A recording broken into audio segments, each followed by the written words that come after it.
Welcome to Crude Awakenings. On this episode, our hosts Alan and Cody sit down with Derren Geiger, CEO and Portfolio Manager of Cornerstone Acquisition and Management. Today's focus is on mineral investing, non-op assets, hedging, family office strategy, and how Cornerstone built one of the most unique networking events in oil and gas. This episode is brought to you by the Oil and Gas Asset Clearinghouse. It's time for Crude Awakenings. Welcome to this next edition of A Crude Awakening, and we're really excited to have visiting us today Derren Geiger, who runs Cornerstone Cornerstone's acquisitions. Is that right? Or how was it? Cornerstone Acquisition and Management. Cornerstone Acquisition and Management, and really kind of known broadly in the industry as the hosts of the World Oilman's Poker Tournament. And so I really want to, is it whopped or whoppity? It's whopped. Damn. Yeah, I told Alan, I said, I'll let people, Alan was at the very beginning on this thing. I think it was one of your first sponsors for one of the initial sponsors in the beginning. But we talk about that. It's like, I call it WAP, you call it whoppity. I heard Carl Brinsky call it whoppity, and Kurt calls it WAP. So, it's whopped, right? Yeah, it's whopped. Thankfully. It's whopped, yeah. We got to the bottom of that. Well, at least we can put that to bed, you know. We put that to bed, and I think part of this podcast is to get across that we are not just an event hosting company. Again, we'll get into our history, but been around since '04. Strict mineral management. So yeah, that's the basis of the business. I want to hear about you personally, but then also about how Cornerstone came about, because as you note, Cornerstone is not is behind enemy lines in a lot of ways for folks that actually produce oil and gas. You've really made an impact, and and you've done it in a place that's not very friendly to oil and gas interests. So yeah. How did you guys decide that this is a place that you want to be in such an unlikely from such an unlikely area? Sure. So Cornerstone itself, I mean, we've been a mineral and non-op focused firm since the get-go, and again, we're located in, as you said, behind enemy lines in California, more specifically San Diego. But we launched in '04. I soon joined in '05 as acquisitions started picking up. So I was hired by the prior portfolio manager to assist as lead acquisitions analyst and such. And at that point, Cornerstone was really the energy arm of a group out of Greenwich, Connecticut called the Argent Funds Group. And so it was funded by the individual that again owned Argent. And when he set up Cornerstone with the prior portfolio manager and Carl Brinsky, they were both located out in California, and he just thought, you guys decide where you want to live, but these are the assets we want to chase, and that's basically all domestic mineral and non-op type of interest onshore, anywhere that makes sense on a value perspective. I've got a pretty good, just from knowing you guys for years, a pretty good knowledge of what you guys do and what you've done. So I'd love to dig more into that, specifically like what areas you've been most successful in, what areas you like, what's really your core philosophy or methodology. But before you get into that, I'd love to hear more about your background, kind of Sure. more about the person behind Cornerstone, like what got you to that point in 2005 when you joined and those types of things. I grew up, in the Chicago area. Moved to San Diego at some point in my youth, first, second grade, and was out here until high school. So really grew up in the Midwest as well as out here. After high school, joined the Air Force, and that landed me in Arizona. So I went across town. I was in West Phoenix. Went across town to Tempe, to Arizona State. So proud Sun Devil.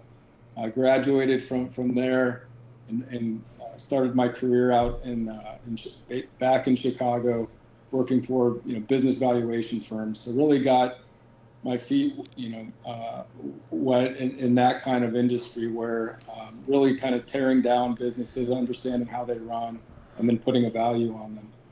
I always wanted to get back to the West Coast, and so when I saw that there was this opportunity with Cornerstone to kind of help lead their private energy ambitions, I flew out, interviewed, was offered the job, and accepted that in October of 2005. And from that point, Cornerstone was pretty much, and our funds were in their infancy.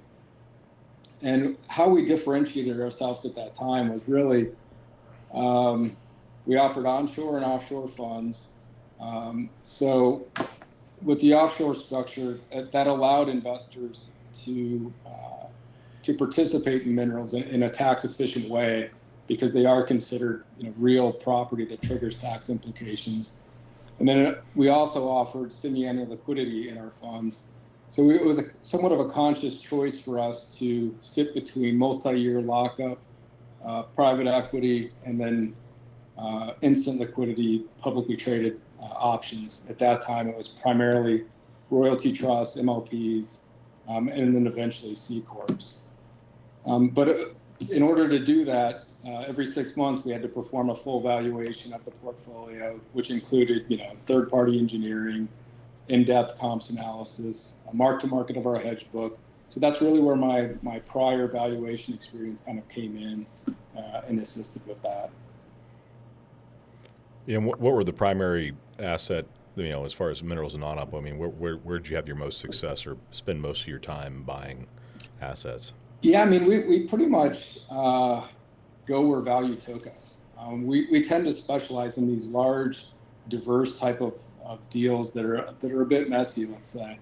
So, to give you some indication, the last portfolio that we sold was 17, 18 states, 250 counties, 150 operators. Obviously, concentration in certain areas, Bakken, Permian, Woodfords, stuff like that. But very, very diversified type of interest that again, our investor base really was looking for, something with no real undue concentration risk in terms of location, operators, individual wells, and so forth. Yeah, that's so that methodology is basically just a mineral's a mineral. You're evaluating it, based on the data in that given area, and obviously when you're in all those areas, you get a pretty good value of the difference in like the difference between the Permian and Eagle Ford or whatever it may be. So that's always good. That's a good place to be in, where you can. It's hard. It's a lot harder. Or easier for you to have deal flow when you do that. So I'm sure that was a big advantage for you guys too, being able to do that. Yeah, I mean, generally we looked for long life, low decline, somewhere in the neighborhood of 50% PDP, to generate reasonable, cash flow certainty with upside optionality, and try to keep it relatively balanced between crude or liquids and gas. As you guys know, operator experience is super important in key locations. Yeah. Not all operators are created equal. And we tended to kind of lean on the conservative side. So, we clearly lose out on a lot of competitive deals. So over time, back in 2004 when we launched, 2004, 2005, it seemed like you could get a sizable negotiated deal done. You just could. I mean, if you knew the right contacts, you had the right network, you could get that done. And it just seems like over time, that's really, from my perspective, kind of few and far between. It seems like everybody pretty much wants a full data room, full transparency, which is always good. But again, it's a much more competitive market nowadays. There's so many more mineral teams now than there were back then, which is good for you, which is good for OGC, right? Yeah, it's good for the clearinghouse for sure. It's good for the seller, and it can be good for the buyer too. I mean, there's both, in a competitive market, having it in a marketplace makes it more, the chance of having, risk of not closing by sellers, sure, backing out, changing terms, all those things that make, finding a deal and negotiating it initially is one thing. Getting it actually closed past the finish line, I mean, you've done enough deals. Everybody that's been in this business knows that, I mean, if you're doing off-the-market deals and not through a competitive process or a group that's handling that, it can be quite difficult. And you eliminate all that for the buyer and seller, and that's what makes it advantageous. But with that being said, that's a good segue. I mean, what was your deal sourcing? I mean, how did you guys go out and find deals? In that, I'm sure it evolved, but from the beginning to kind of where you are today, how have you sourced those deals? Yeah, I mean, it really has.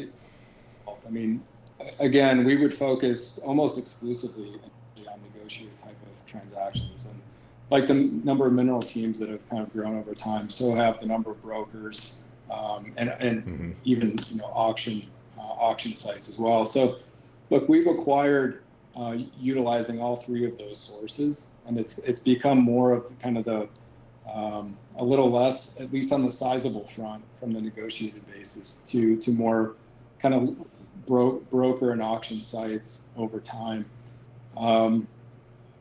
So yeah, I think that's been primarily the kind of the evolution of us in terms of where we source, and that gets into your kind of how we kicked off this conversation with WAPT. That was the concept of WAPT. It was really how do we get, and we launched that in 2006, so it's 20 years ago. So how do we get in front of more potential sellers of assets that we like? So what better way is Las Vegas and poker with oil and gas guys, right? So, that kind of came about, and, year one was, I think, between 30 and 40 total attendees. And then again, it's just grown from there. I think the latest was around 400, which is about as big as it can get given the venue sizes and such.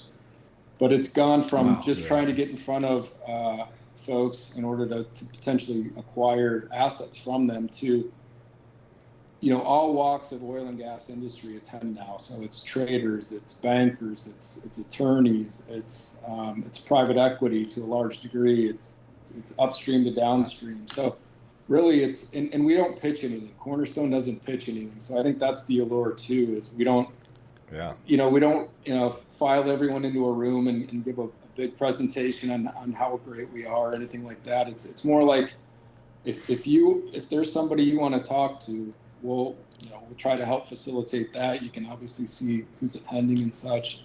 And over 3 days, you get that opportunity of a lot of one-on-one time with whoever it is you're targeting. Yeah. You really, over the years, managed to draw some of the biggest names, some of the most controversial. I mean, people that you would never even think about seeing there, and all of a sudden they show up there, and and it might be for a year or two or what have you, but it was like, you never know who you're going to see at WAPT. Yeah, and I think the one struggle we've had, if anything, is I think we do an excellent job. I mean, I have to give hats off to the rest of the team, Kurt, Ricky, Shay. Everybody does a great job in keeping over those 3 days, everybody kind of within the guardrails of what you can do in Las Vegas. And I think the one challenge has been just the gambling aspect of it. So a lot of publicly traded entities might have a little bit of a hang up on being associated with that. But certainly we've had those that have won the tournament donate the prize money to whatever charity they like and so forth. And obviously that's an option. But I think if you really do talk to folks, Cody, I know you're a longtime attendee. If you talk to folks, it really is a great networking event. It's not one of these things where you're just going to Vegas and No, it truly is. I mean, the last time I was there was probably 6 or 8 years ago, but it was 2019, I think. Yeah. But it was an amazing. I think it was when Ron White was a comedian. He was the comedian. Always a great networking event. You see people that you hadn't seen in years, and people that you nearly would be impossible. I know a lot of oil and gas service folks feel when they come to those things, people that they would never be able to actually call on. and then create a relationship and that lasts for years. You know, it's kind of a wonderful thing. The only thing that I really didn't like was there was that one service company that would hire, because you're supposed to bring people that work for you, right, to the thing. And they brought that girl who was the professional poker player. Yeah, I mean, who then just wiped the table with all of us. It's like, yeah, because there's some I would have to sneaky- say the benefit was that there was no real professionals in there to go wipe the tables at it. Man, Yeah, you know, they always say when you don't know who this chump at the table is, it's you. And I could always tell. The first table I was pretty good. Second table, by the time I was in the third or fourth table, I was like, okay, I'm the chump here.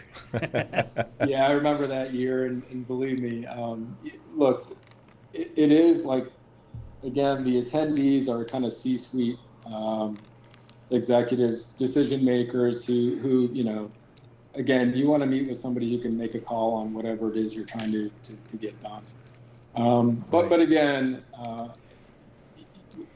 you're always hit with, hey, I can't make it. Can I put this person in my slot? Yeah, she works for us or whatever. And we generally try to do as much due diligence on these people as possible to make sure that doesn't happen. But she slipped through, and it was a one and done. She wasn't coming back after that. So I bet I can guess who did that. I'll make guesses off. I got to guess. I wasn't there then, but I bet I can make some guesses on who did that. But either way, I mean, as most people say, I know Alan and I have talked about this. For me, Alan went longer before me. Actually, Alan first invited me in 2013 and 14 to go, and I had the invite early on. I didn't go until much later. So I missed out on some good years. Ron White, I missed out on that one. But either way, you know, it is the best event in oil and gas. I mean, bar none. No argument. If people who go, it is the best event in oil and gas. So even though it's not what Cornerstone is, man, it's pretty. I mean, when you have an event that, in most people's opinion, that go for C-suite people, so to speak, it blows NAPE out of the water, and it's whole different type of event. But still, as far as meeting people, like growing the contacts I have, the people I know from there that I can call about this, that, or the other, or work with, or do things with, and get to know on an intimate level. You cannot match it. So I'd say, WAP number one. I think Whoop and WOSA number 2 and 3. Yeah. I think those are the best 3 events in the industry, with WAP being number 1. So I think it's something to be proud of. But what a brilliant way to grow your business. I mean, your brand is as well known to C-suite people. Cornerstone is as well known as any major company because of it. So what a great not just to start it, but to grow it and keep it going. That's amazing. You brought something truly unique to our industry that I think makes it better. Yeah, I think the event itself has evolved over time too. I mean, we've tried to, each year when we debrief about it, we try to see what went right, what went wrong, how to improve it. That should be more to the point. And some of the attendees help with that too. I mean, we always ask for feedback, whether it's good or bad, and try to utilize that to make the event better each year. And for us out in California, again, obviously, we're always on a plane to Houston, Dallas, Denver, somewhere for the industry, but it does give us a good chance to catch up with everybody at least once a year at this event, because the number of return attendees is very high. And so it's a good time to see everybody that we haven't been able to catch up with over the prior year. Well, it's a first-rate event. I mean, you treat everybody well. It's always done first class. And I just don't understand. I mean, what's amazing to me is, how do you host 400 people at that level? Yeah. Holy crap. And it feels like you're hosting 50, really. Well, I think that's the key point, is we can't, it's as large as it'll be, because let's say for dinner at SW inside Wynn, that's as big as it can get. And so unless you want to have dinners and ballrooms and make it as big as you possibly can, it's got to stay about this size. And I think that's what people appreciate too, is it's still an intimate type of event where you don't feel like you're drowning in people in a ballroom or a big conference center of some sort. It gives you a level of one-on-one time with people, and I think people really enjoy that. I know I do. Yeah, I mean, and you also have a line, right? I mean, you have a trove of folks that want to come to WAP that don't get to, right? I mean, it is, you do have basically, you have back people that are, that are reserves in case someone drops out and things like that on every WAP. It does fill up pretty quick, and just try to accommodate as many people as possible. Yeah, I mean, but there are those, we have to make the cutoff somewhere. So it always ends up with a few that don't get in, and that's unfortunate, but it's just math, really. If we could accommodate more, we might do it, but we can't. Yeah. Well, I just love how you guys do it. How long does it take? I mean, from now, so we just had it last, a month ago. Yeah. I mean, what is the lead time? What is the time you have to spend to get ready for it? Just for WAPT alone, what does that entail? Well, we have to sign a bunch of contracts kind of the year before to solidify the block of time, the block of rooms, the venues within the footprint of Wynn Encore. Because again, we've, let's say 10 years ago, we would look at other sites of potentially moving it, because it actually started at Bellagio. The first 3 years were at Bellagio. Kind of outgrew Bellagio's what they could do on kind of a restaurant level, a poker room level, stuff like that. So we moved it to Wynn, and it's just impossible almost to leave because of a number of things. They have the best restaurants. It's kind of the best, demographic, so to speak. There's a golf course. The only one on the Strip is there. So, I mean, it makes a lot of sense not to move it. But, we always have to kind of a year in advance reserve the buyouts for the restaurants, the other venues. We do kind of a sponsors thing to kick things off on the Tuesday night. We did a buyout this year of Delilah. So, yeah, it takes a lot of effort. And again, kind of Kurt and Ricky lead that from our side. And then Shay and I are kind of on the peripheral, assisting here and there, but I have to give them the credit. Yeah, they do a great job. It's a great deal, and I think hopefully this thing goes on 20 years from now, another 20 years it'll still be here, because I think it's important. That's really important for the industry. And I mean, as the president CEO, I mean, what is with that event?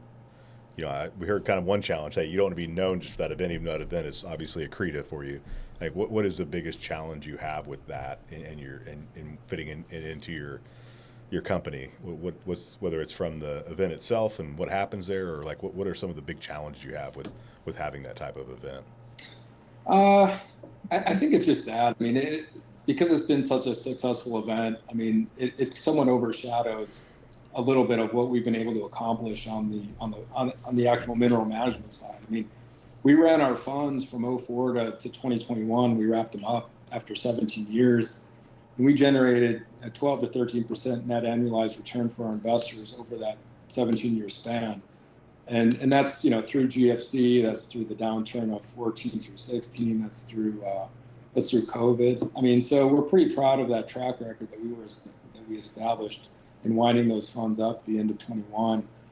And now our focus is primarily becoming the energy arm for family offices that want private energy exposure, but they don't want to maybe hire out their own team. So they can look upon us to whether it's acquire, manage, hedge, potentially divest mineral portfolios for them. We certainly can do that. And some of those investors that were in the funds have hired us to do that. And so that's really our focus at the time. I mean, we're thinking about whether to launch additional funds, but right now it's keeping us busy on the family office side. So that's really where we want to be, and we're contributing our own capital alongside those investors on portfolios. And we're a natural buyer. If they, once they do want liquidity, they'll turn to us first, or we know the assets, and then So it's just kind of a natural progression of how we can build up our asset portfolio once again. That seems like a smart pivot in terms of, I mean, the industry that you entered is no longer the industry that exists, Yeah. and as you note, everything, assets got very expensive, a ton of competition for everything. There's, I would say that just the whole hedging strategy everybody had to become much better at that, and that's a zero-sum game. Yeah. In terms of being a player, that's an interesting pivot right over there.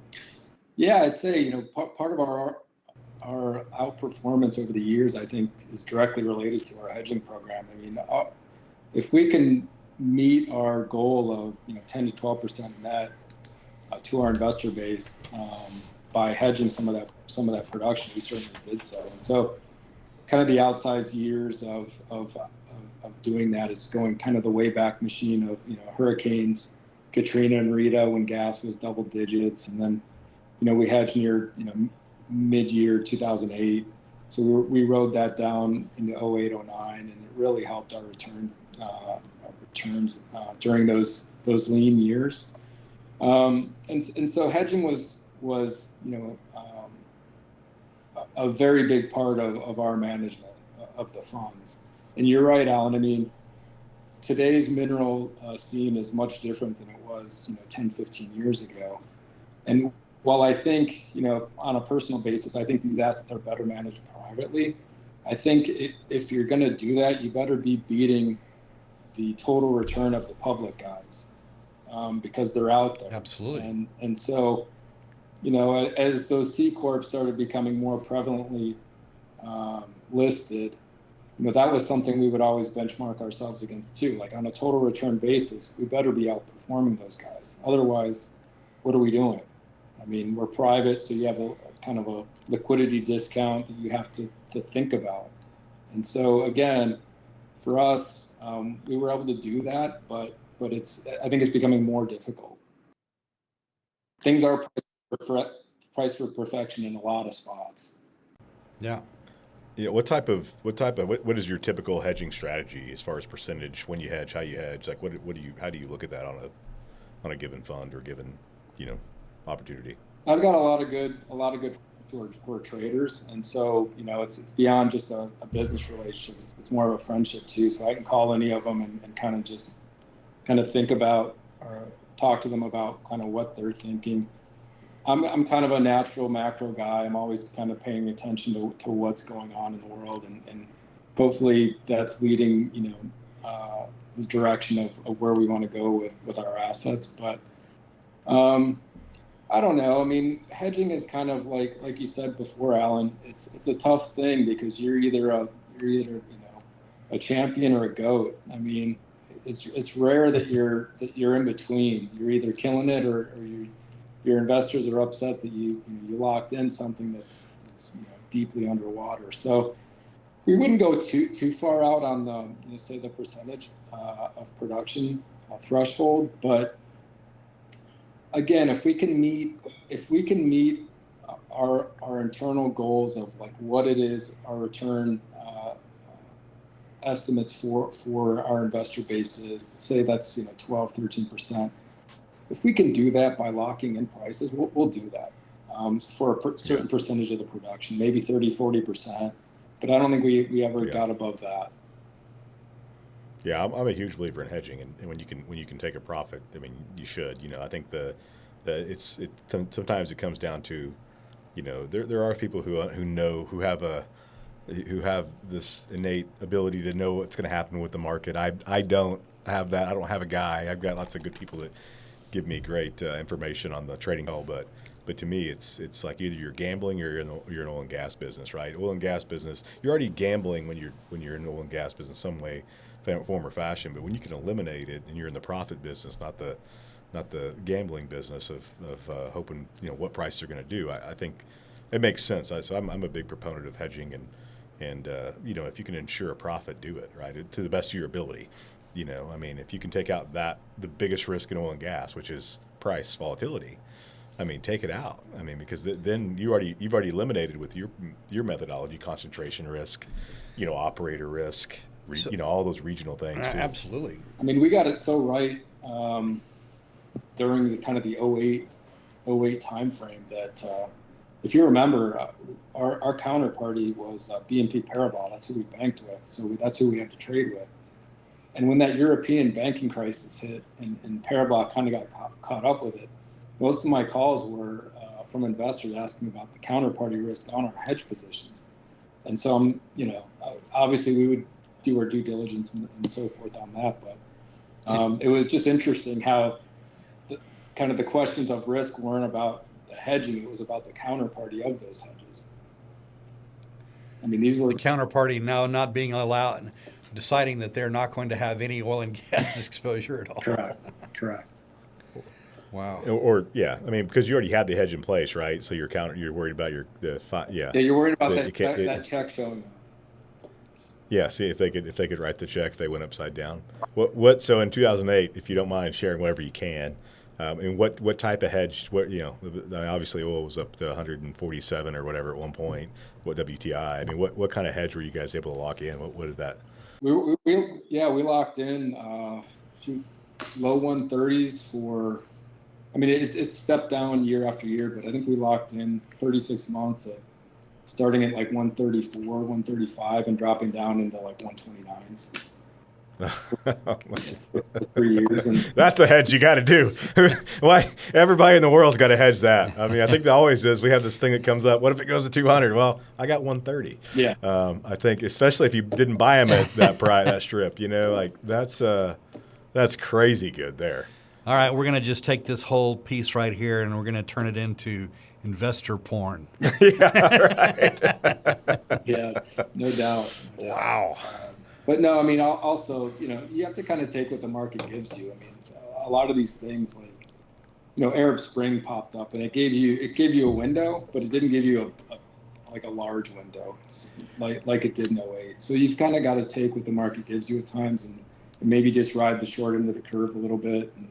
And that's that. Well, we've been talking a little bit about some assets here, and it was interesting how fast that window opens and closes these days. I mean, yeah, in a period of 2 hours, there can be a window opening or closing, as opposed to like a couple of days. It's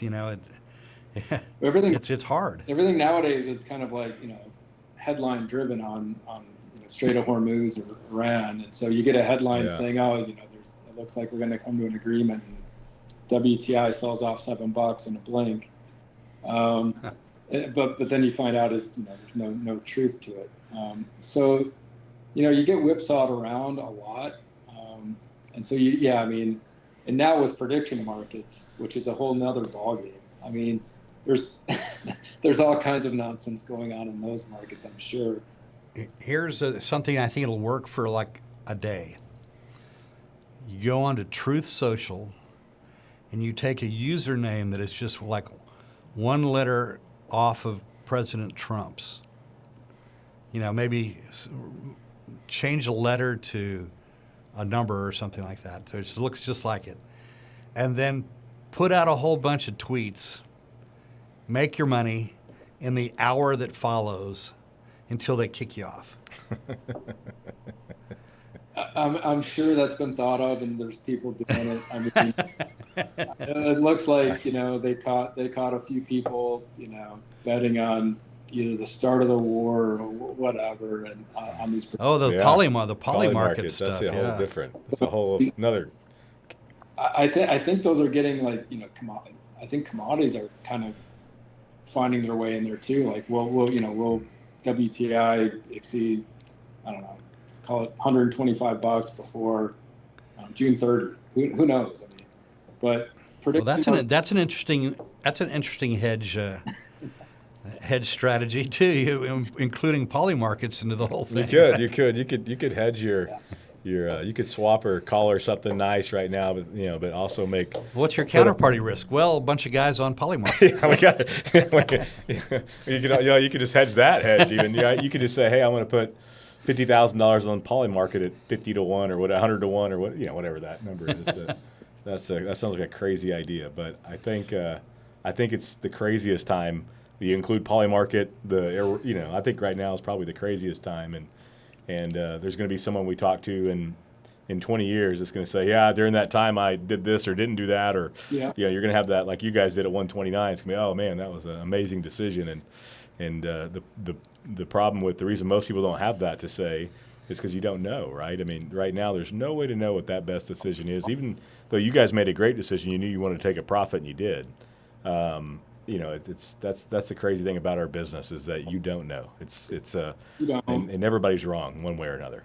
Yeah. So Derren, with regards to your strategy, with regards to the family offices, have you found that your willingness to take an interest in the projects that you're doing, is that making a real difference?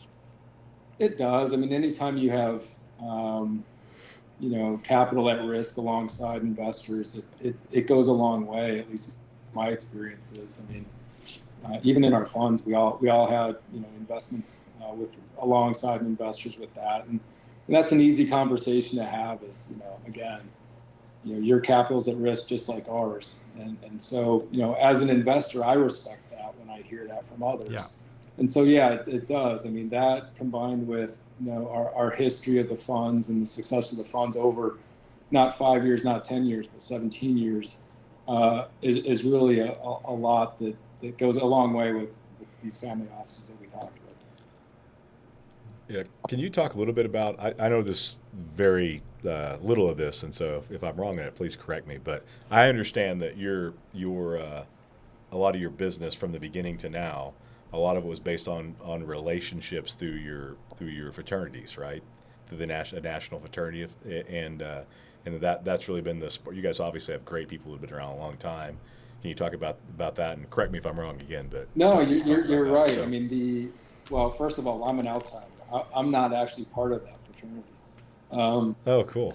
So kind of the initial capital for Cornerstone came about from the individual that started the Argent Funds Group, and he was part of that fraternity that you're referring to, PKP, and he routed it to where he structured certain things where fraternity brothers and the fraternity itself would create investment pools that would come into our funds and so forth.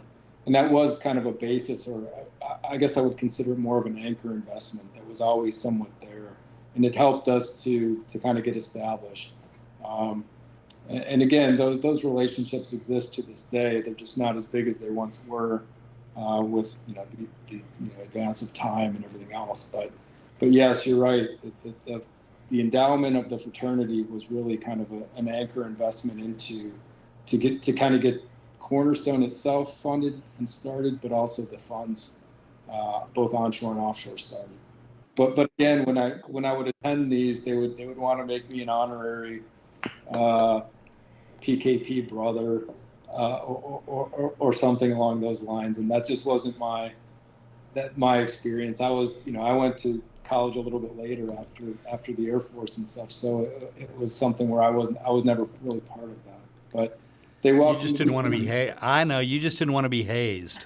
I didn't want to. That's right.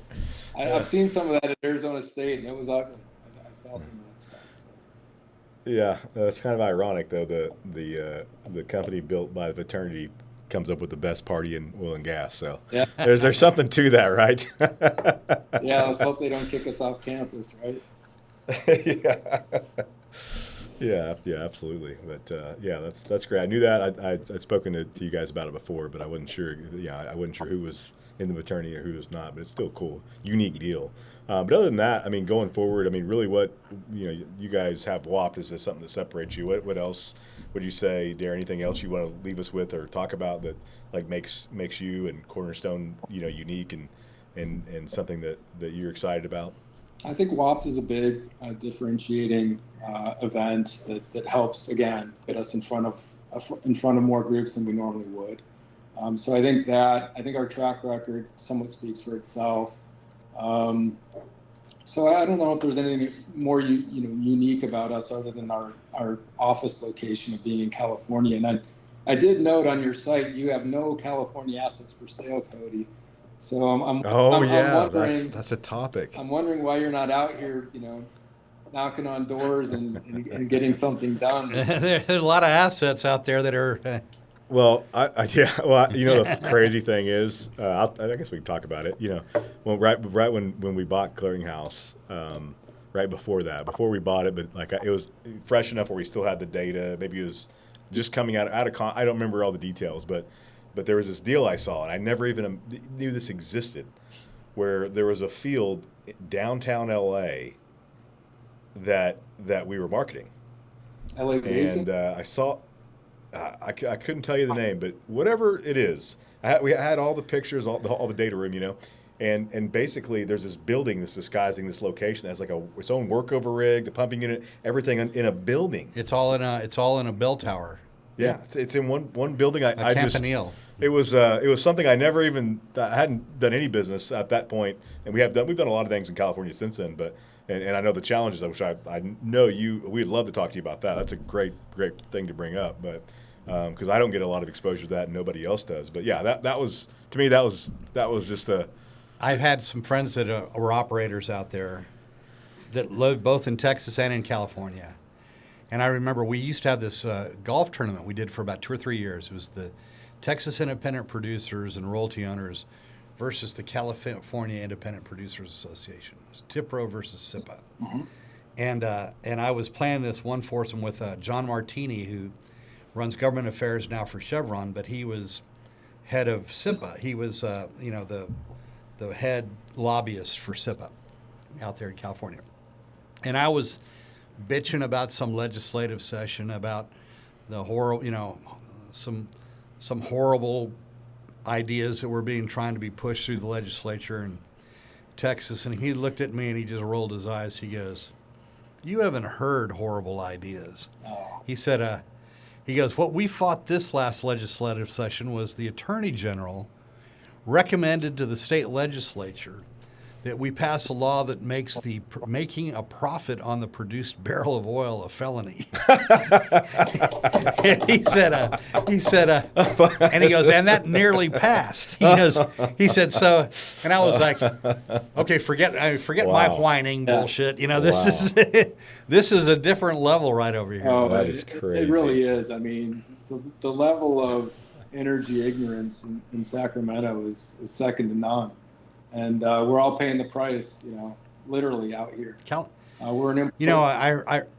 I read a statistic somewhere that California, or that the LA basin is the richest oil basin on the planet on an acreage basis, on a surface acre basis, than anywhere else. More than Guar in Saudi Arabia. Wow. On the other side, those California guys always beat the hell out of us at golf.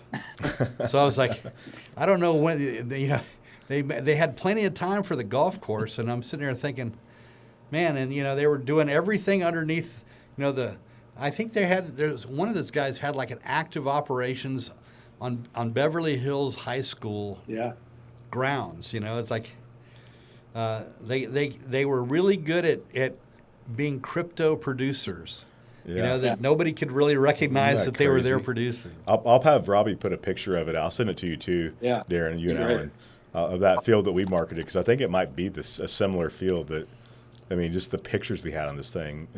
Whatever he shared publicly, I can share, but we was almost nuts. bought a California asset. If you remember Plains, it was operated by Plains. And so, I met a guy at a restaurant, and he just took me up in the hills. These wells were like, it was so dense, densely kind of organized there that everywhere you turn, you just see tens and 20, 30, rigs. And it was just crazy how condensed and how packed this was. And we missed out on that deal, but it just seems as though in California, it's very long life type of assets, shallow decline, but you can only just babysit what you got. I mean, drilling anything new it's just not going to get done, at least not yet. Yeah, is it starting with people feeling the pain and kind of the what appear, well, definitely nationally the narrative has changed. Oil and gas is now on the good side, not the bad side of the parties that be. I don't know about in California, but at least nationally. I mean, what is it looking like now? Yeah, I mean, look, California gets a bad rap because of the urban areas of LA and San Fran. Yeah. But you start heading, north, east, it turns red fast. And so I think, we've got a governor race this year, and California's unique. The primary, no matter what party, the top two go to the election in November.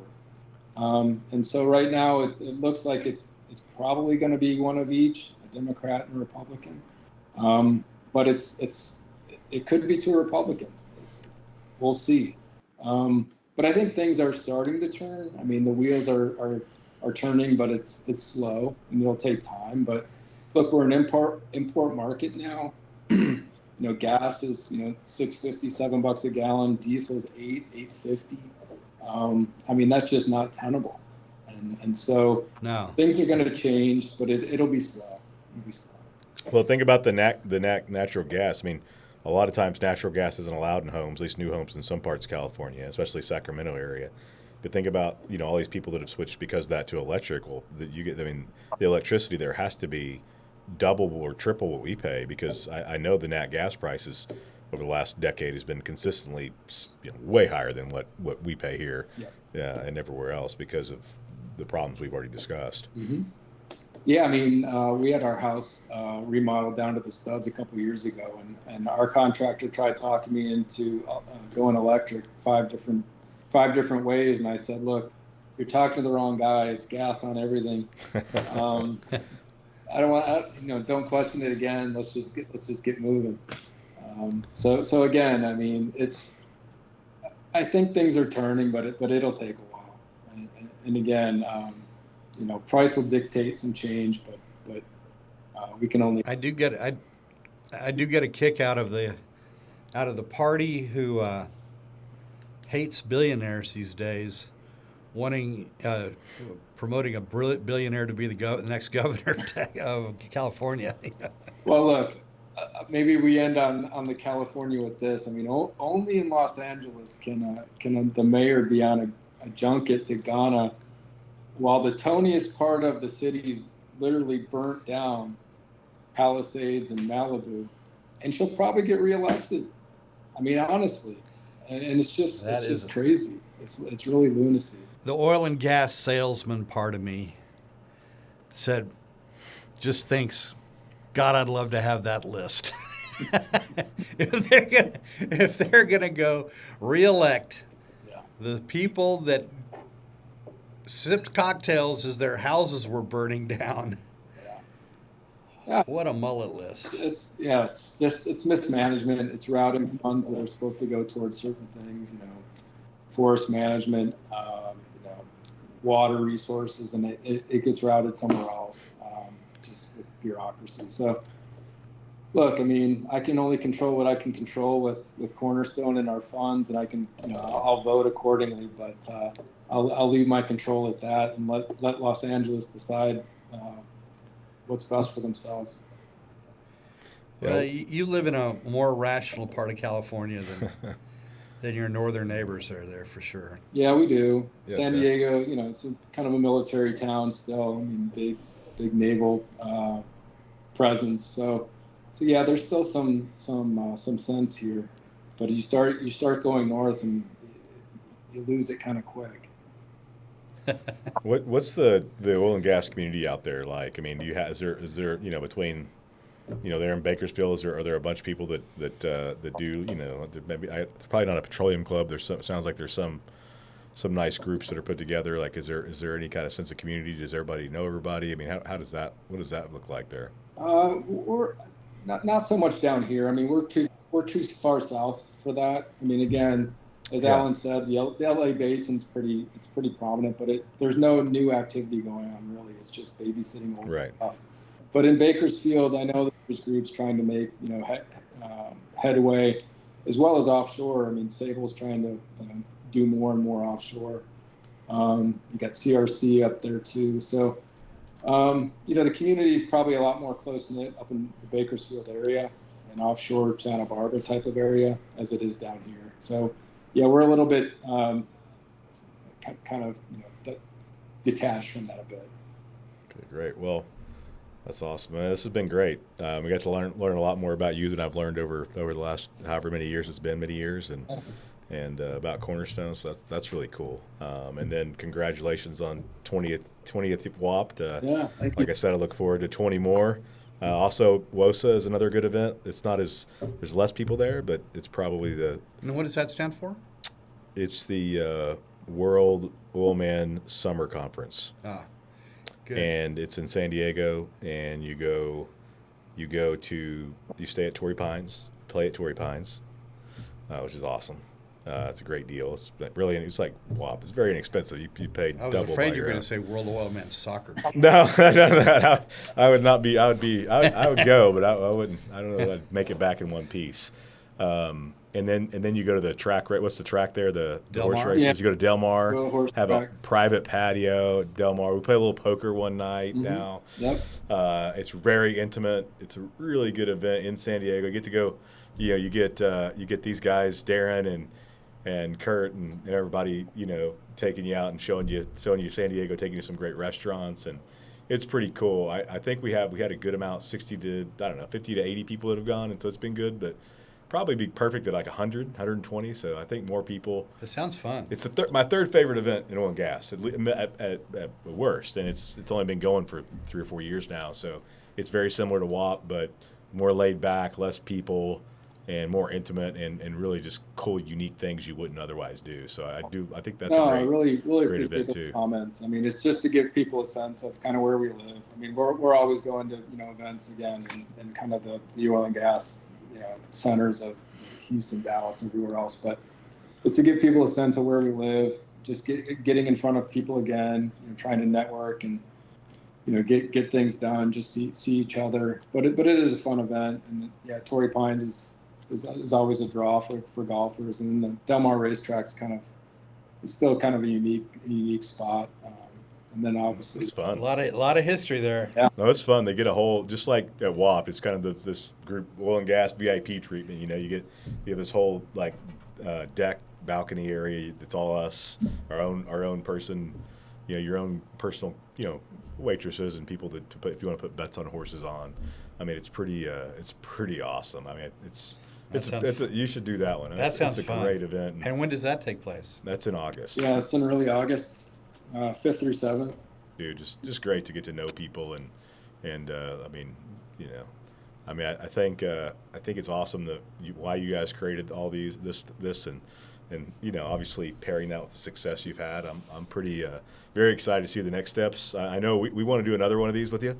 Yeah. And just kind of follow up on how everything's going, how your growth is going, and everything. All the new developments I'm sure will be coming. So we're excited about what you guys are doing and we think any family office that's looking to partner with anybody on a mineral side should definitely be talking to you guys. Obviously, we know you guys have a long-standing great reputation, and it's not like we go to oil and gas events and know too many groups that have been doing this for over 20 years. Buying minerals, selling successfully. So, I mean that's a pretty long run, and so you guys clearly know what you're doing. Your whole team's been around for almost that long. Mm-hmm. I mean, it's very impressive, and I'm really I really feel honored to have you on here and to know you guys and to be part of the events I get to go to with you, and so I'm excited for everything that's to come for you guys.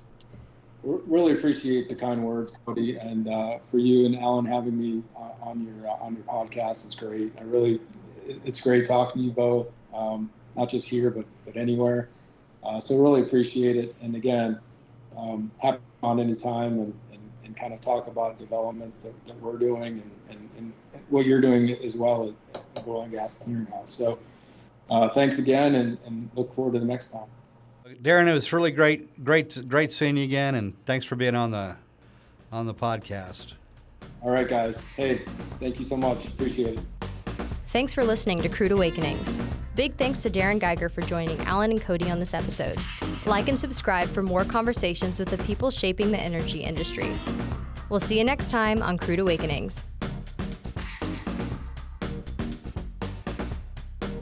Crude Awakenings is produced by Rivery Marketing Group, a subsidiary of Rivery Capital.